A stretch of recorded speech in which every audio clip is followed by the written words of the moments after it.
El relato de la creación en los primeros capítulos del Génesis es mucho más que una simple explicación del origen del mundo, es una ventana al propósito eterno de Dios para nosotros. La Biblia nos cuenta que Dios creó todo en 6 días y que, al llegar el séptimo, descansó. Pero, ojo, no descansó porque estuviera cansado, sino porque su obra estaba completa, perfecta. No le faltaba nada, no necesitaba ninguna corrección.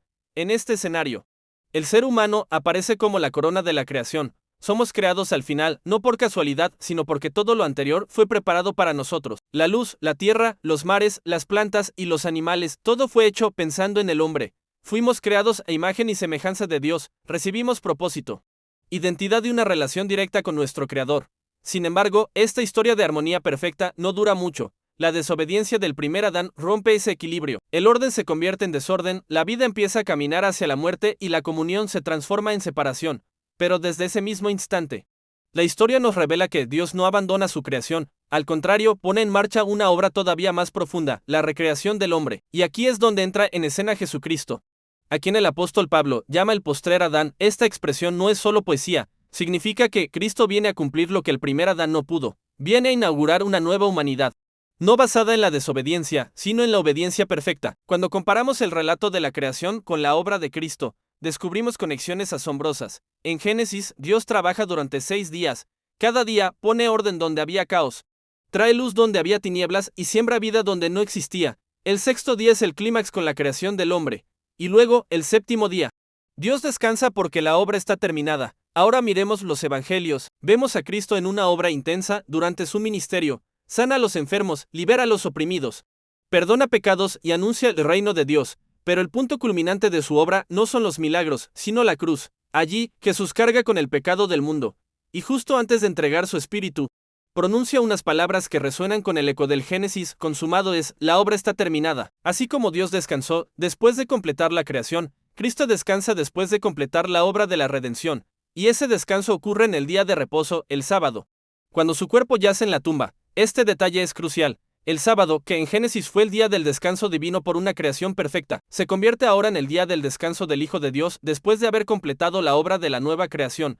El descanso de Cristo en la tumba no es una señal de derrota, sino de cumplimiento. Es el silencio que sigue a una obra perfecta. Así como el descanso de Dios no significó el fin de su soberanía sobre la creación, el descanso de Cristo no significa el fin de su poder. Al contrario, confirma que todo lo necesario para nuestra salvación ya ha sido hecho. El primer Adán fue formado del polvo de la tierra y recibió el aliento de vida. El postrer Adán, Cristo, entra voluntariamente en el polvo de la muerte para darnos vida eterna. El primer Adán desobedeció en un jardín, trayendo maldición a toda la humanidad.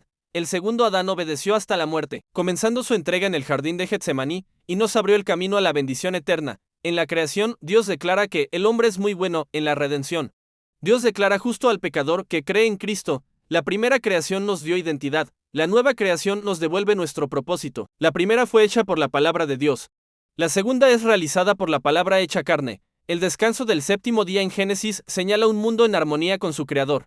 El descanso de Cristo en la tumba señala que el precio del pecado fue pagado por completo. No hay nada que añadir.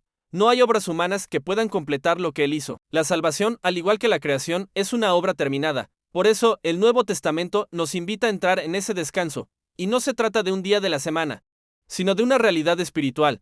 Descansar en Cristo es confiar plenamente en su obra. Es dejar de intentar justificarnos por nuestros propios méritos y reposar en lo que Él ya hizo por nosotros. Así como Adán despertó a la vida en una creación nueva, Cristo resucita al amanecer del primer día de la semana, inaugurando una nueva creación. El sábado guarda silencio, pero el domingo anuncia victoria. El sepulcro estuvo ocupado solo el tiempo necesario para declarar que la muerte había sido vencida desde adentro. La creación culminó con un descanso.